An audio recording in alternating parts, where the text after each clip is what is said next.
Hello everyone, welcome to my channel. Phyllis Summers had always believed she was the smartest person in any room. It was a belief that had carried her through scandals, betrayals, corporate wars, and near-death experiences. It was the fuel behind every calculated risk she took and every bridge she burned. And right now, standing alone in her suite at the Grand Phoenix, staring at the city lights of Genoa City, she told herself she was still 10 steps ahead of everyone. But for the first time in a long time, there was a crack in that certainty. Because this one was different. It had started as a power play. Billy Abbott had come to her furious and humiliated, determined to outmaneuver the Newmans. He had needed an ally who wasn't afraid of chaos, someone who understood corporate sabotage like an art form. Phyllis fit that role perfectly. She always had. Victor thinks he owns this town, Billy had said, packing. He doesn't get to crush me and walk away smiling. Phyllis had leaned back, eyes gleaming. Then let's wipe that smile off his face. It had been intoxicating, the strategy sessions, the whispered deals, the backdoor negotiations. They'd positioned themselves carefully, leveraging Kane Ashby's vulnerability and exploiting cracks in the Newman empire. It was daring, risky, delicious. And dangerous. Now the first signs of fallout were appearing. At Newman Ranch, Victor Newman stood like a general surveying a battlefield. You underestimated her, Nikki said quietly, watching her husband's expression darken. Victor's jaw tightened. Phyllis never wins in the long term. Nikki wasn't so sure. Phyllis was unpredictable, and unpredictable players were the most dangerous. Across town, Nick Newman was spiraling. He told himself the drink in his hand was just stress relief, that it wasn't a relapse, that he still had control. But when he learned that Phyllis had been pulling strings behind the scenes, manipulating deals that directly affected Newman Enterprises, something inside him snapped. She used me, he muttered, packing his office. Sharon watched him carefully. Nick, you can't let this push you back there. Back where? He shot back defensively. I'm fine. But he was. Phyllis had known Nick's weaknesses. She'd known exactly how to distract him, how to feed his frustration with Victor, how to turn his resentment into leverage. And now he was realizing he'd been a pawn in her bigger plan. At Society, Summer Newman confronted her mother. Tell me it's not true. Phyllis kept her expression cool. Business is messy. Business? Summer's voice cracked. You're blowing up relationships, Mom. You're risking everything. Phyllis stepped closer. I'm securing our future. Our future? Summer shook her head. You're securing yours. The accusation stung more than Phyllis expected. She brushed it off outwardly. Inside, something twisted. Meanwhile, Billy was beginning to sweat. Jack Abbott had caught wind of irregularities in Jabot's dealings, transactions that traced back to Billy's collaboration with Phyllis. You're playing with fire, Jack warned. Billy smirked, but it lacked confidence. Relax, I've got it handled. Jack's gaze hardened. You never have it handled. And then came the first real blow. Kane Ashby, desperate to regain control after being sidelined, made a bold move. He met with Victor privately. You want Phyllis? Kane asked carefully. I can help you. Victor's eyes gleamed. Why would you betray her? Kane's voice dropped. Because she'd betray me first. That conversation changed everything. Phyllis didn't know it yet, but the walls were closing in. Later that night, alone in her suite, she poured herself a drink and replayed the moves in her head.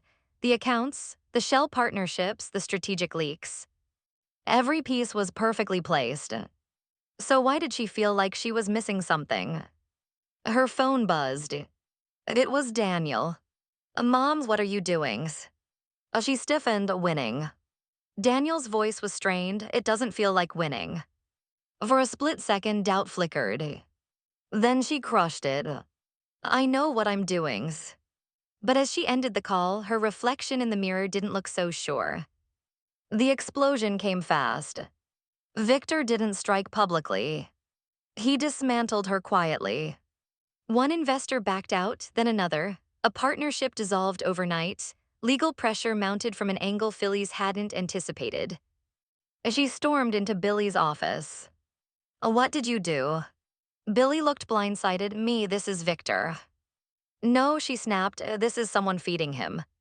And suddenly, they both thought the same name. Kane. Phyllis felt fury ignite in her chest. She had trusted him just enough to share limited strategy, enough for him to piece together the framework. "You idiot," she hissed at Billy, "we let him too close." Billy slammed his fist against the desk. "You said he was desperate." "He was," she shot back. "Desperate people are unpredictable." Meanwhile, Nick's spiral deepened. He confronted his father. "Did you set her up?" Victor didn't flinch. "I corrected a mistake. She's the mother of your grandchildren." Victor's voice hardened. "She is a liability." Nick stormed out, torn between anger at his father and anger at himself for still caring about Phyllis. At Crimson Lights, Sharon approached Phyllis. "You're losing control." Phyllis laughed bitterly. "Since when do you care?" "I care about Nick," Sharon replied calmly, "and you're dragging him down." That hit harder than she expected. Phyllis wasn't naive. She knew her history with Nick was complicated, but hearing that she was the catalyst for his potential relapse forced her to confront something ugly. Had she pushed too far? Summer's disappointment lingered. Daniel's worry echoed. Nick's anger simmered. And Victor's counterattack intensified. Bank audits began. Regulatory flags appeared. A silent investigation closed in. Phyllis had danced on the edge before. But this time the fall felt real. She met Kane in a dim corner of the athletic club. "Oh, you betrayed me." Kane didn't deny it. "You would have done the same." Her eyes flashed. "You don't know me." "I know you always choose yourself." The words sliced deep because they weren't entirely wrong. Back at Newman Enterprises, Victoria and Nate analyzed the damage. "She's exposed," Victoria observed coolly. Nate nodded. "The question is whether she survives it." Victor, however, wasn't finished. He arranged one final move, one that would hit where it hurt most. An anonymous tip. A financial probe. A threat of criminal inquiry. Not prison, but close enough to terrify. When Phyllis received the notice, her hand trembled. For the first time, genuine fear crept in. She thought of Summer, of Daniel, of the years she had spent clawing her way back from scandal after scandal. Was this the one that would finally cost her everything? Nick showed up unexpectedly. "You need to stop," he said quietly. She met his eyes. "If I stop, I lose." "Maybe," he replied, "but if you keep going, you lose us." Silence filled the room. Phyllis had always believed love would wait. That family would forgive. That she could rebuild whatever she shattered. But what if this time was different? Victor watched from afar, convinced he had won. Kane thought he had secured his survival. Billy was scrambling to contain his own exposure. And Phyllis stood at the center of the storm she had created. The dangerous game she loved so much had turned into a trap. For the first time in years, she didn't know her next move. And that uncertainty, it terrified her. Because in Genoa City, power wasn't just about winning. It was about surviving the fallout. And as the investigation tightened and alliances fractured, Phyllis Summers faced a question she had spent her entire life avoiding. What was she willing to sacrifice to stay on top? And if the answer was everything, she might finally lose it all.